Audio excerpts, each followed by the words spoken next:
Don't quit, because quitters are more filled with regret than those who persevere. Listen to what Jesus said about this. Luke chapter 14, beginning at verse number 28, but don't begin until you count the cost. For who would begin construction of a building without first calculating the cost to see if there is enough money to finish it? Otherwise, you might complete only the foundation before running out of money. And then everyone would laugh at you. They would say, there's the person who started that building and couldn't afford to finish it.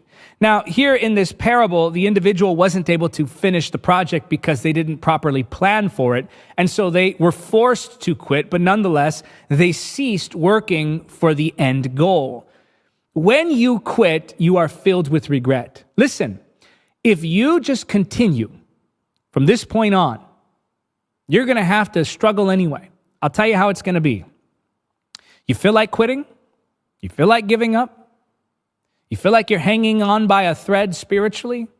Like your life doesn't count, like it doesn't matter? Maybe tempted to go back into the ways of the world?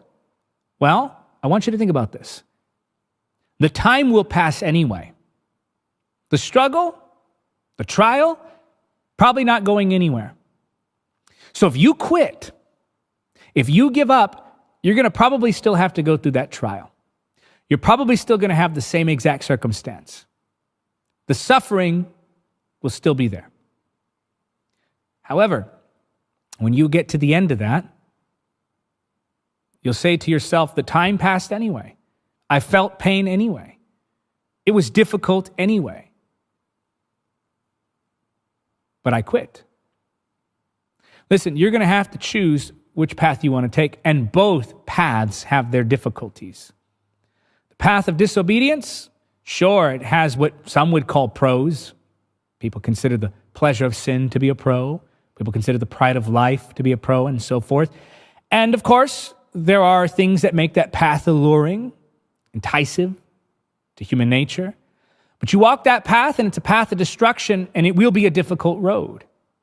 Now, you follow the way of Christ, and you continue on that path. That too will be a difficult road. But listen, both paths are difficult. And if you quit now, and you turn from the things of God, and you go back into the world, or you take the momentum off of your spiritual life, you back up and say, well, maybe I won't do as much for God, or maybe I won't be as involved, or maybe I won't be as passionate.